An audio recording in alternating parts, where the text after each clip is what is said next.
Good evening everyone, welcome to all of you in a new video.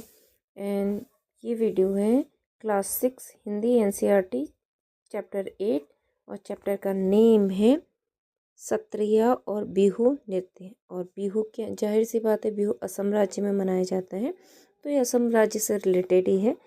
तो चलिए पढ़ते हैं। भारत एक विशाल देश है। इसकी रंग बिरंगी, सुंदर, प्राचीन और जीवन से भरी संस्कृति पूरी दुनिया में अनोखी है। भारत निसंदेह भारत अपनी सांस्कृतिक विरासत में सबसे ज़्यादा अमीर है पूरी दुनिया में।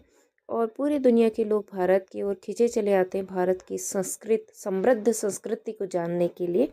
और उन्हीं में से कुछ लोग भी, अब ये जो पार्ट है उन्हीं में से कुछ लोग भारत की ओर खींचे चले आए भारत की इसी सांस्कृतिक समृद्धता को देखने के लिए या कैच करने के लिए, अपने कैमरे में कैप्चर करने के लिए। तो उसी से है ये पार्ट। तो चलिए पढ़ते हैं।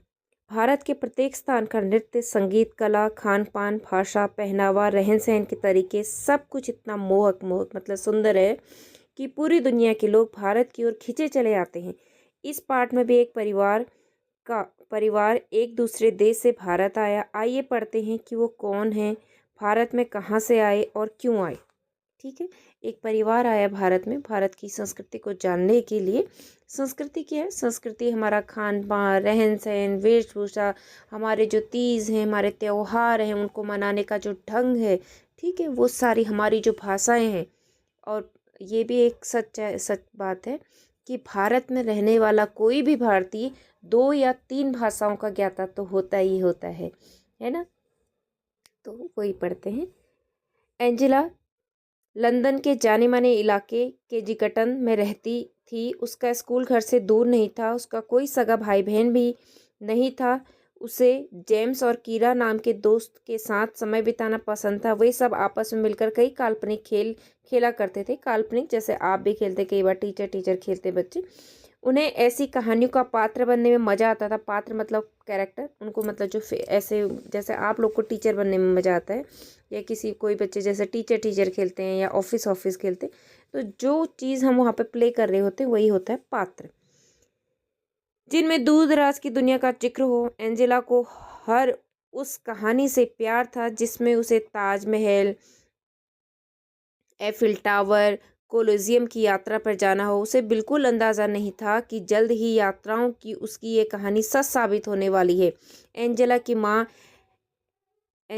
माँ एलिसेंड्रा एक डॉक्यूमेंट्री फिल्म निर्माता थी। उन्हें लंदन के ब्रिटिश अकादमी से असम की नृत्य परंपरा पर एक डॉक्यूमेंट्री बनाने के लिए वित्तीय मदद दी गई थी। वित्तीय मतलब कुछ पैसे दिए गए थे उनको।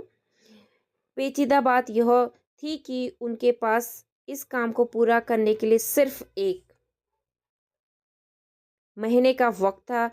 उन्होंने एंजेला के स्कूल से उसकी बसंत की छुट्टियों को 1 हफ्ते और बढ़ाने की अनुमति ले ली, जिससे एंजेला और उसके पिता ब्रायन भी उनके साथ जा सके। एंजेला बहुत जल्दबाजी में बनाई गई इस यात्रा की योजना से हैरान थी, पर उसकी माँ समय से यह काम पूरा कर सके, इसलिए वे सभी जल्दी ही तैयार हो गए।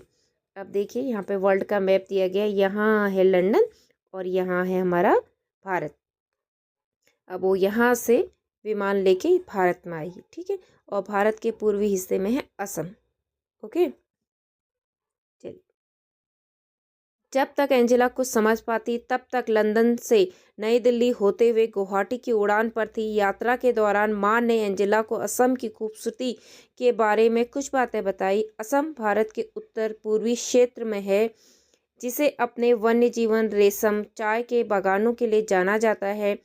इसके साथ असम में नृत्य की भी एक समृद्ध परंपरा है। एलेसेंड्रा की डॉक्यूमेंट्री के केंद्र में असम के जनजीवन में नृत्य के महत्व को तलाशना था। वे जब यहाँ आ रहे थे तब अप्रैल का महीना चल रहा था। असम में यह नए साल का वक्त होता है। बसंत के आने की खुशी में वे सभी एक त्यौहार मनाते हैं जिसे बिहू कहते हैं। एंजेला उसी रात इसे देखने जाने वाली थी। अब कहाँ जाने वाली थी? जहाँ पर त्यौहार को सेलिब्रेट कर रहे हैं, सब लोग मना रहे हैं खुशियाँ, उस कोई जगह निश्चित की होगी उन्होंने। गुवाहाटी के होटल में सामान्य होने के बाद उसी शाम पास के एक गांव मलंग में गए। गांव पहुंचने पर मां ने एंजेला को बताया कि बिहू एक कृषि आधारित त्यौहार है। भारत में जनसंख्या का एक बड़ा हिस्सा किसानों का है। असम में बिहू साल में 3 बार मनाया जाता है और भारत के मोस्टली जितने भी फेस्टिवल हैं वो एग्रीकल्चर से रिलेटेड ही हैं, क्योंकि भारत एक कृषि प्रधान राष्ट्र है और भारत के कृषि से संबंधित ही सारे त्योहारों को कहीं ना कहीं हमने अपनी कृषि से जोड़ा है। तो असम में भी बिहू बहुत बार मनाया जाता है। ऐसा नहीं कि बिहू एक पर्टिकुलर सीजन में मनाया जाता है। जब जब फसल कटती है या उसकी रोपाई होती है, वो तैयार होती है, उसे बोते हैं, तो तब तब बिहू मतलब एक त्यौहार मनाया जाता है। ठीक है, और इसीलिए इसको साल में 3 बार मनाया जाता है असम में। सबसे पहले जब किसान बीज बोते हैं, फिर जब वो धान रोपते हैं, और असम में धान की खेती ज़्यादातर होती है, तो इसलिए धान से रिलेटेड की खेती से रिलेटेड ही ये त्यौहार है। तब जब खेतों में अनाज तैयार हो जाता है तीसरी बार, तब बिहू मनाया जाता है। ठीक है, इसके अलग अलग सब नेम हैं और जनरली इस त्यौहार को बिहू कहा जाता है, लेकिन इसके कुछ अलग अलग स्थानीय नाम भी हैं और मौसम के हिसाब से। ठीक है, एंजेला कार से उतरी, वहाँ आसपास उत्सव जैसा माहौल देखकर वह हतप्रत थी। हतप्रत मतलब बहुत ही आश्चर्यचकित थी। वहाँ एक बड़े से बरगद के पेड़ के नीचे मंच बनाया गया था। वह जगह लोगों से भरी थी। एंजेला ने एक पेड़ के नीचे एक साथ इतने लोगों को पहले कभी नहीं देखा था।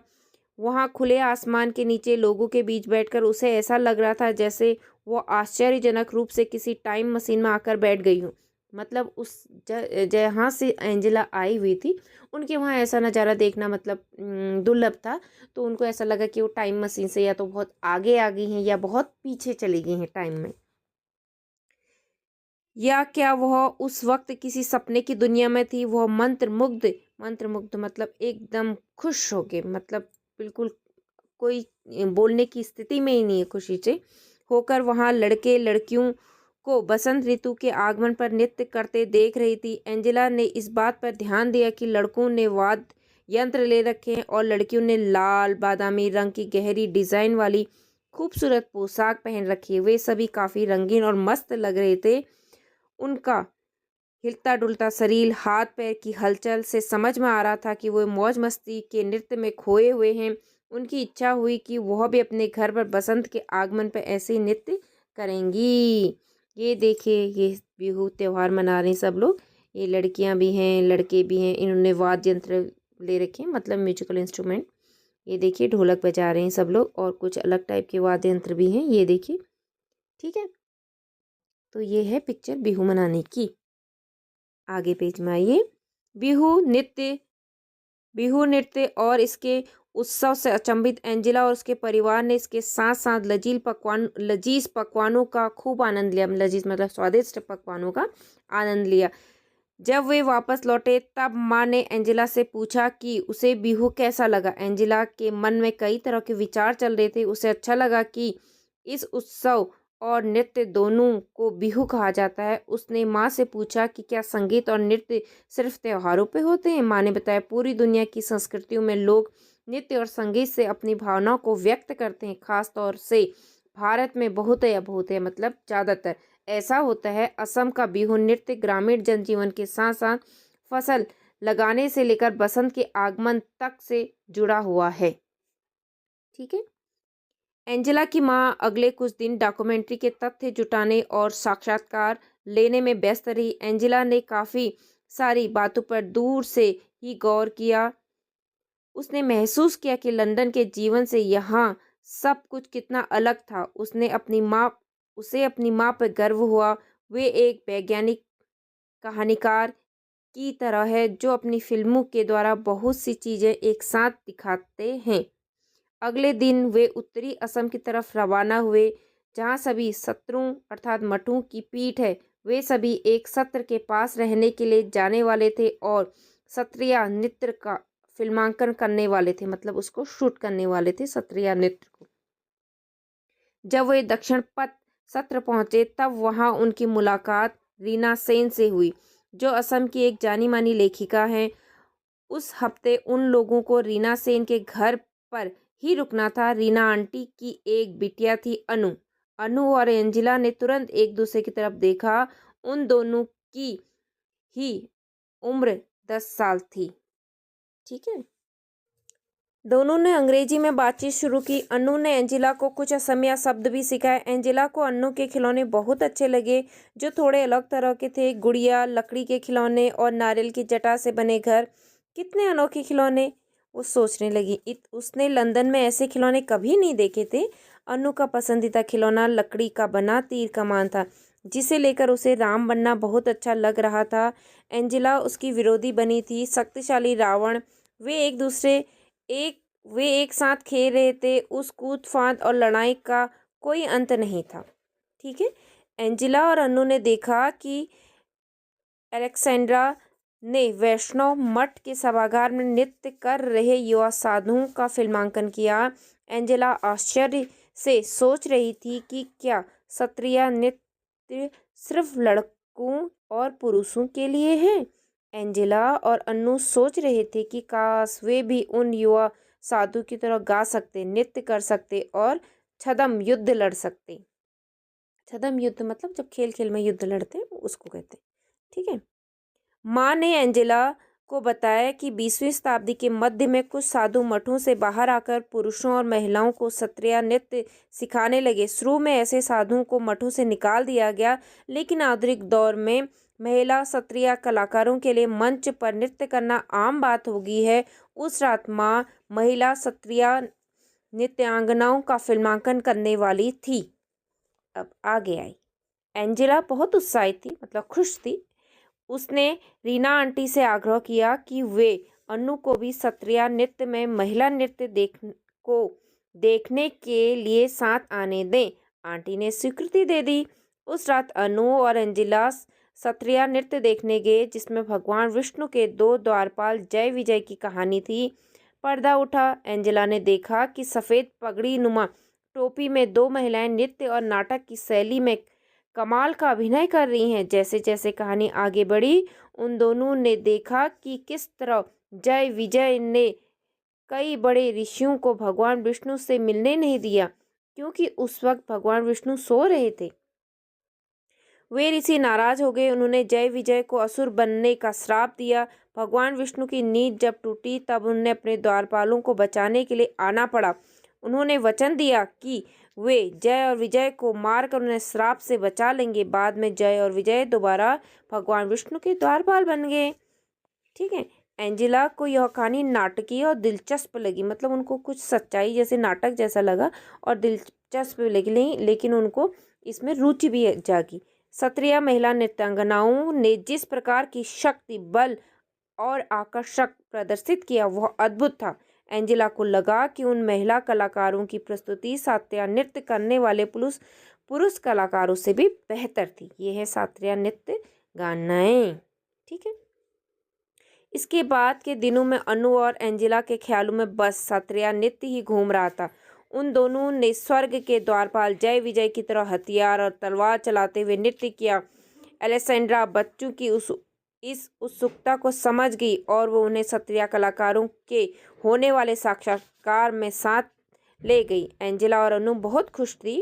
उन्होंने नृत्यांगनाओं के नाम प्रिया और रीता थे। वे लड़कियों को क्षत्रिय और बिहू की कुछ खूबसूरत मुद्राएं और बारीकियां सिखा रही थी। एंजिला अत्यधिक प्रसन्न थी। वापस लौटने के बाद भी वह चलने, खाना खाने और यहाँ तक कि खेलने के दौरान भी नृत्य करती रही। वापस लंदन जाने के बाद वह उन सभी रिकॉर्ड्स को देखती रही जो उसकी माँ ने रिकॉर्ड की थी। पूरे उत्साह के साथ वो असम की समृद्ध नृत्य परंपरा को याद करते रही। रंग बिरंगा क्षत्रिय और आनंदित करने वाला बिहू।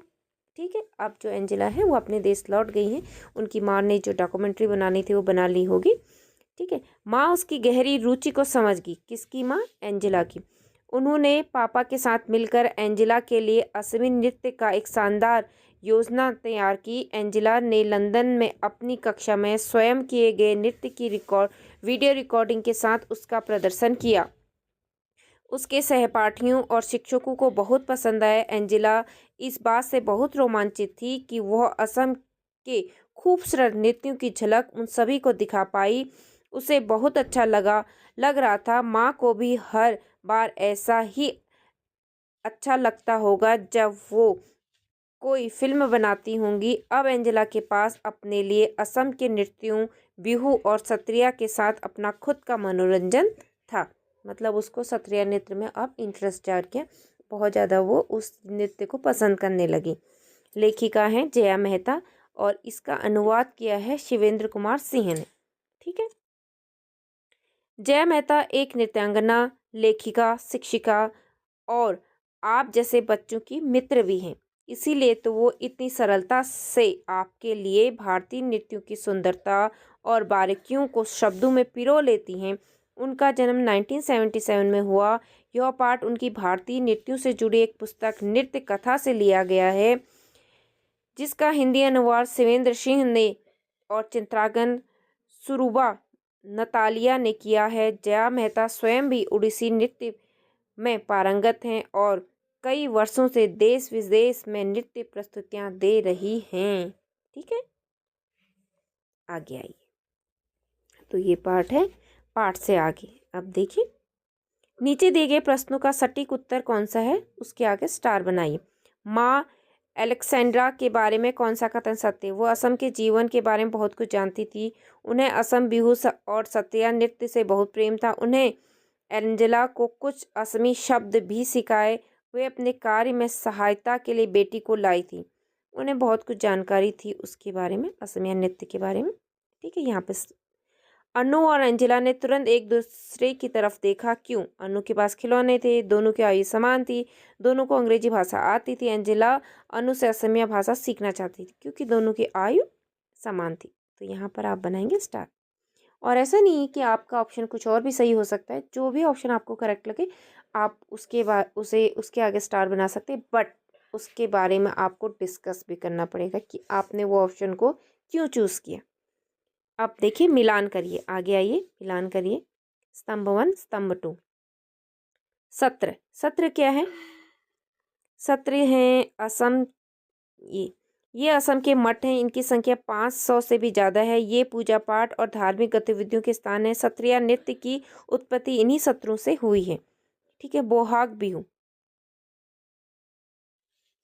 बोहाग बिहू जब बसंत ऋतु होती है ना तब मनाते हैं असम में। असम में मनाए जाने वाला एक त्यौहार, यह असम में नए साल की शुरुआत और बसंत के आगमन का प्रतीक है। ठीक है। जैसे अब ये बिहू का ही एक सब पार्ट है। जैसे बिहू, तो बिहू मतलब 3 टाइम मनाया जाता है असम में जनरली, तो ये बोहाग बिहू बसंत के टाइम पे मनाया जाता है। लंदन, लंदन क्या है? यूनाइटेड किंगडम, इंग्लैंड की राजधानी, एक शहर है। गुवाहाटी भारत के असम राज्य का एक प्राचीन और सबसे बड़ा नगर है गुवाहाटी। ठीक है। ब्रिटिश अकादमी, यूनाइटेड किंगडम देश की सरकारी एक संस्था है।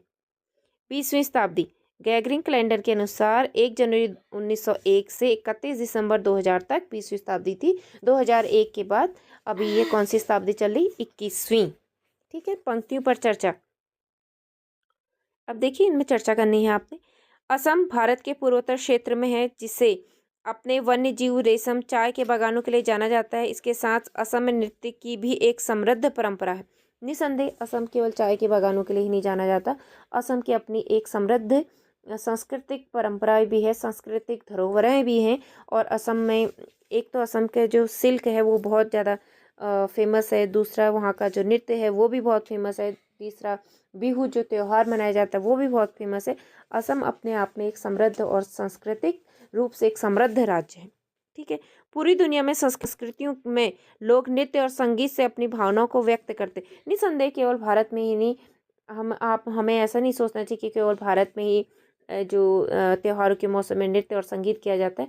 सारी दुनिया में अपने अपने त्योहारों पर नृत्य और संगीत किया जाता है। और अपनी अपनी सारी दुनिया की हर राज्य की हर जगह की अपनी अपनी कुछ न कुछ सांस्कृतिक समृद्धताएं तो होती ही होती हैं। ठीक है। सोच विचार के लिए अब देखिए, अब आपने ये प्रश्न अपनी लेखन पुस्तिका में लिखने, इनका मैं एक्सप्लेन कर देती हूँ। एंजेला के मन में कई तरह के विचार चल रहे थे। उसके मन में कौन से विचार चल रहे थे? एंजेला के मन में बहुत सारे विचार चल रहे थे कि असम के संस्कृति के बारे में, असम की भाषा के बारे में, असम के लोगों के रहन सहन के बारे में, उनके पहनावे के बारे में बहुत सारे विचार चल रहे थे उनके बारे में। क्योंकि उसने पहले टाइम ऐसा चीज़ देखा था ना, उनके वहाँ लंदन में ऐसी संस्कृति नहीं थी जैसी असम में है। हो सकता है असम का बच्चा अगर लंदन जाए तो उसको भी वहाँ के बारे में ऐसा ही लगे, क्योंकि उस लंदन की भी वैसे संस्कृति नहीं जैसी असम की है। ठीक है। बिहू एक किसी आधारित त्यौहार है, कैसे? हाँ, क्योंकि बिहू को जैसे धान की जब बुआई की जाती है, जब रोपाई की जाती है, जब धान फसल उसकी फसल तैयार हो जाती है, तो 3 टाइम पे उसी फसल के अकॉर्डिंग ही उसको मनाया जाता है। तो निसंदेह बिहू एक कृषि आधारित त्यौहार है। ऐसा लगता है कि भारत से जाने के बाद एंजेला के मन में असम ही छाया हुआ है। पाठ के इस कथन के समर्थन के लिए कुछ उदाहरण दे दी, क्योंकि वो वहाँ जाके भी उन असम के शास्त्रीय नृत्य के बारे में बात करी, और अपनी कक्षा में भी जब वो अपने स्कूल गई तो उसने कक्षा में भी अपने दोस्तों से यही बात की, और शिक्षकों से भी यही बात की, और शिक्षकों के आगे उन्होंने ये इच्छा जाहिर करी कि वो शास्त्रीय नृत्य की एक प्रस्तुति देना चाहते हैं। तो उनके शिक्षकों ने भी उनका स्वागत किया, जिससे वो उनके शिक्षक और उनके जो सहपाठी थे एंजेला के क्लासमेट जो थे, वो भी असम की जो शास्त्रीय नृत्य है उसकी एक झलक देख पाए। समय के बदलने के साथ साथ शास्त्रीय नृत्य की परंपराओं में क्या बदलाव आया? शास्त्रीय नृत्य की परंपराओं में सबसे बड़ा बदलाव तो यह, पहले केवल ये शास्त्रीय नृत्य केवल पुरुष करते थे, अब ये शास्त्रीय नृत्य जो है वो महिलाएं भी करने लगी। निबंध की रचना। गुवाहाटी में एक होटल के सामान्य होने के बाद उसी शाम पास के एक गांव मलंग में गए। गांव पहुंचने पर माँ ने एंजेला को बताया कि बिहू एक कृषि आधारित त्योहार है। असम में बिहू साल में 3 बार मनाया जाता है। ठीक है। इन वाक्यों में बिहू और असम का ऐसा रोचक और सरस वर्णन किया गया है कि लगता है मानो हम कोई कहानी पढ़ रहे हैं। इस निबंध में प्रस्तुत घटना, प्रदेश आदि का वर्णन किया गया है। इसमें जो कुछ भी स्वयं देखा गया है उसका वर्णन किया गया। इस प्रकार के निबंधों में घटना का एक क्रम होता है। इसमें आम जीवन की बातें होती हैं, उनकी भाषा सरल होती है। उदाहरण के लिए होली, दीपावली आदि के बारे में बताना। इस पाठ को एक बार फिर से पढ़िए और उसकी बनावट पर ध्यान दीजिए। इस पाठ की विशेषताएं पहचानिए और अपनी कक्षा में साझा कीजिए और लिखिए। जैसे इस पाठ में लंदन से यात्रा शुरू हो करने से लेकर वापस लंदन पहुंचने तक के अनुभवों का वर्णन किया गया। हाँ, जो एंजेला थी वो कब, पहले तो लंदन में थी, फिर वो भारत आई, फिर वहाँ से असम आई, फिर उसके बाद वो दोबारा से लंदन गई और अपनी क्लास में उन्होंने शास्त्रीय नृत्य की प्रस्तुति दी। तो वहाँ तक की पूरी कहानी है। अब देखिए अनुमान या कल्पना से अपनी कक्षा में आपने चर्चा करनी है। बिहू नृत्य और इसके उत्सव से अचंभित एंजेला और उसके परिवार ने इसके साथ साथ लजीज पकवानों का भी पूरा आनंद लिया। हाँ, जाहिर सी और वो यहाँ आए तो उन्होंने असम के खान पान और उसको भी जाना और उनको पसंद आई, ये अच्छी बात है। एंजेला और उसका परिवार बिहू नृत्य और उसके उत्सव को देखकर अचंभित क्यों हो गए? क्योंकि वो इस संस्कृति से बहुत ज़्यादा प्रभावित हो गए, और क्योंकि वो इतना सटीक नृत्य कर रहे थे, उनकी हाव भाव, उनकी वेशभूषा इतनी अच्छी थी कि वो इससे प्रभावित हो गए। जब तक एंजेला कुछ समझ पाती तब तक वह लंदन से नई दिल्ली होते हुए गुवाहाटी की उड़ान पर थी। एंजेला और उसकी माँ एलेक्सेंड्रा ने भारत की यात्रा से पहले कौन सी तैयारियां की होंगी? क्योंकि उसकी माँ को अचानक ही जाना पड़ा और उनको ये टाइम दिया गया कि 1 महीने के अंदर आपने डॉक्यूमेंट्री तैयार करनी है। तो ज़्यादा एंजेला को सोचने समझने का मौका नहीं मिला, तैयारियों का मौका नहीं मिला। वो तुरंत ही अपनी माँ के साथ तैयार हो गई। तो उन्होंने तैयारियाँ की होंगी, कुछ कपड़े लाए होंगे, उसके बाद पूरी अपनी छुट्टियाँ, उनकी एंजेला की स्कूल से उन्होंने छुट्टियाँ मांगी, है ना। तो ये सारी तैयारियाँ उन्होंने की। वहाँ एक बड़े से बरगद के पेड़ के नीचे मंच बनाया गया। बिहू नृत्य के लिए बरगद के पेड़ के नीचे मंच क्यों बनाया गया? क्योंकि उसके नीचे, तो इसलिए वहाँ पे मंच बनाया गया ताकि सब लोग आराम से वहाँ पे बैठ सकें। ठीक है, अब आगे आइए। शब्दों की बात। नीचे शब्दों से जुड़ी कुछ गतिविधियां दी गई, उन्हें करने के लिए आप शब्दकोश, शिक्षक व मित्रों की सहायता ले सकते हैं। असम से जुड़े शब्द। इस पाठ में अनेक शब्द ऐसे हैं जो असम के से विशेष रूप से जुड़े। अपने समूह में मिलकर उन शब्दों की पहचान कीजिए। इसके बाद उन्हें नीचे के स्थान पर लिखिए। असम के नृत्य, त्योहार, भाषा। अब जैसे असम के नृत्य हैं, जैसे बिहू है ना, बिहू है, और मोगा सिल्क, बोहाग बिहू का एक पार्ट है, और सत्र, ठीक है, और सत्रिया नृत्य, ठीक है, और क्या है, चाय, असम की चाय भी बहुत फेमस है। तो असम से रिलेटेड जितने भी शब्द आपके मन में आते हैं जो फेमस है असम जिस चीज़ के लिए, वो शब्द यहाँ पे लिख सकते हैं। आपको कुछ और शब्द भी आते हैं तो आप वो भी लिख सकते हैं। 3 बिहू। अब देखो 3 बिहू होते हैं, 3 बार बिहू मनाया जाता है असम में। सबसे पहला बिहू होता है रोगाली या बोहाग बिहू। ये बैसाख में मनाया जाता है जब बसंत ऋतु होती है। भोगाली या माघ बिहू, ये जनवरी में मनाया जाता है। कोगाली या काटी, ये कार्तिक के महीने में मनाया जाता है, जब फसल काटी जाती है ना, तब इसका नाम इसलिए काटी रखा है। ठीक है, ये देखिए। नेक्स्ट देखिए, एंजेला और उसकी माँ एलेसेंड्रा कौन से बिहू के अवसर पर भारत आए, लिखिए। बसंत ऋतु के अवसर पर वो भारत आए, स्टार्टिंग में चैप्टर में बताया गया है। तीनों बिहू के लिए लिखिए कि उस समय किसान खेत में क्या कर रहे होते हैं। पहले जब वो बीज बो रहे होते हैं, दूसरा जब वो धान, जब उनकी पौध तैयार हो जाती है, छोटे छोटे पौधे हो जाते हैं ना धान के, फिर उसकी रुपाई करी जाती है। तो दूसरा बिहू तब मनाया जाता है, और तीसरा बिहू तब मनाया जाता है जब उसकी कटाई की जाती है, जब वो तैयार हो जाती फसल। पाठ से आगे अपने समूह में चर्चा कीजिए। रीना आंटी की एक बिटिया थी अनु। बिटिया का अर्थ बेटी। बेटी को प्यार से बुलाने के लिए और स्नेह जताने के लिए बिटिया शब्द का प्रयोग किया जाता है। बिटिया जैसे ही एक अन्य बिट्टो भी है। आपके घर में आपको प्यार से किन नामों से पुकारा जाता है, तो आप वो नाम लिख सकते हैं। आपके नाम का अर्थ है आपका नाम किसने रखा, पता करके बताएं। वे एक साथ खेल रहे थे। आप कौन से खेल अपने मित्रों के साथ मिलकर खेलते हैं, है ना, तो ये भी आपने बताना है। असम में नृत्य की भी एक समृद्ध परंपरा है। हाँ, असम में नृत्य की भी एक समृद्ध परंपरा है। आपने इस पाठ में बिहू और सत्रिया नृत्य के बारे में तो पढ़ा। आपके प्रांत में कौन सा नृत्य प्रसिद्ध है, आपको कौन सा नृत्य करना पसंद है। हर किसी के प्रांत में अलग अलग नृत्य प्रसिद्ध है ना, क्योंकि हर किसी के प्रांत की अपनी अपनी संस्कृति है, और भारत की यही विविधता ही भारत की समृद्धि में बहुत बड़ा रोल प्ले करती है। क्योंकि भारत के अलग अलग प्रांतों में अलग अलग भाषा, अलग अलग खान पान है, अलग अलग उनके तीज त्योहार हैं, अलग अलग उन त्योहारों को मनाने का ढंग है ना। तो यही सारी चीज़ें जो विभिन्नता होते हुए भी भारत में क्या है, एकता है। यही है, क्योंकि हम सिर्फ एक भारत के लिए काम करने के लिए प्रतिबद्ध हैं। ठीक है। पूर्वोत्तर की यात्रा। असम भारत के पूर्वोत्तर भाग में स्थित है। असम के अतिरिक्त पूर्वोत्तर भारत में 7 अन्य राज्य भी हैं। आपको अवसर मिले तो इनमें से किस राज्य की यात्रा कीजिएगा। 8 राज्यों के नाम अरुणाचल, सिक्किम, मिजोरम, मेघालय, त्रिपुरा, नागालैंड, मणिपुर एंड असम। ठीक है, ये भारत में के पूर्वोत्तर राज्य हैं। Time machine. अब देखिए टाइम मशीन क्या है। एक बार बीच में वर्ड आया था ना आगे, अब देखिए। उसे ऐसा लगा जैसे वो आश्चर्यजनक रूप से किसी टाइम मशीन में आकर बैठ गई। क्या आपने पहले कभी टाइम मशीन का नाम सुना है। टाइम मशीन ऐसी काल्पनिक मशीन है जिसमें बैठकर बीते हुए या आने वाले समय की दुनिया में पहुंचा जा सकता है। टाइम मशीन को अभी तक बनाया नहीं जा सका, लेकिन अनेक लेखकों ने टाइम मशीन के बारे में कहानियाँ लिखी। अनेक फिल्मकारों ने इसके बारे में फिल्में भी बनाई हैं टाइम मशीन के बारे में। ठीक है, टाइम मशीन ऐसी, या तो आप समय से बहुत, जो प्रेजेंट टाइम चला है या तो उससे बहुत आगे चले जाएंगे, या तो जो प्रेजेंट टाइम चल रहा है या तो उससे बहुत पीछे आ जाएंगे, ये वो टाइम मशीन। यदि आपको टाइम मशीन मिल जाए तो आप उसमें बैठकर कौन से समय में और कौन से स्थान पर जाना चाहेंगे, क्यों। ठीक है, ये तो सोचने की बात है।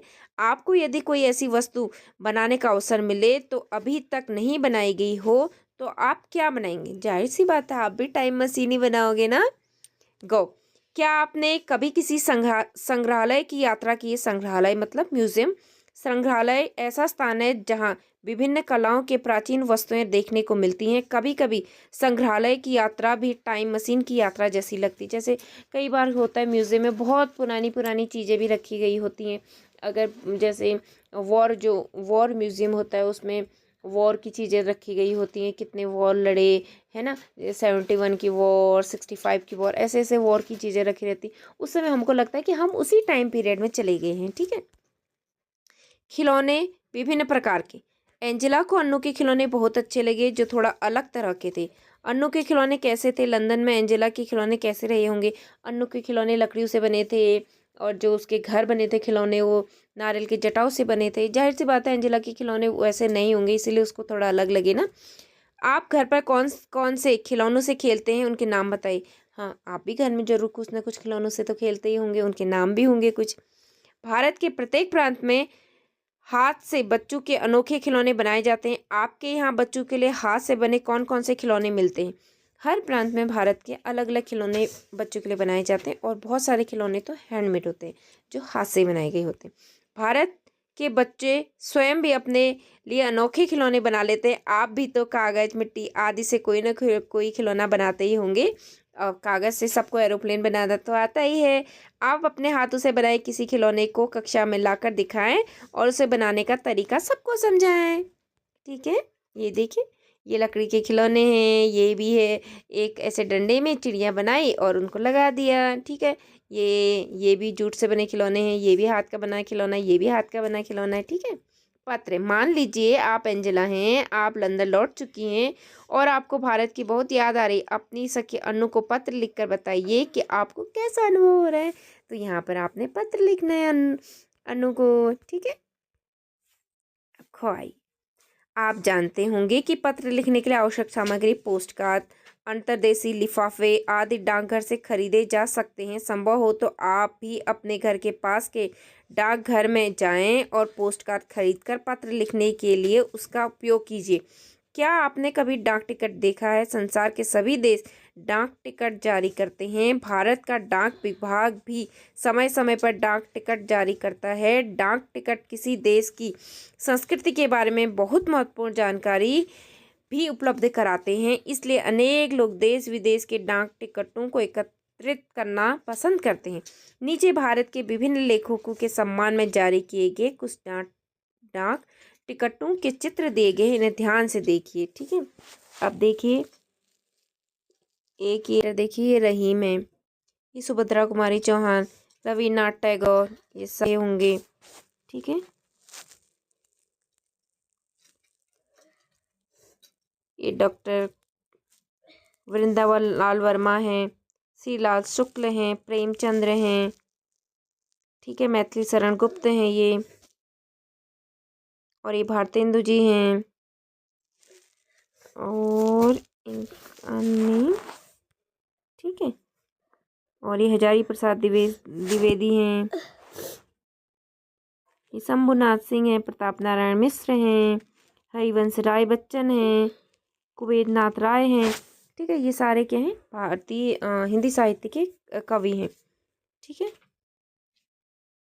महावीर द्विवेदी, दुष्यंत कुमार, राहुल साकृत्यायन, रामधारी सिंह दिनकर, सुमित्रा नंदन पंत, और ये महादेवी वर्मा जी के का है टिकट। ठीक है, ये सारे हिंदी साहित्य के बहुत ही महान रचनाकार हैं।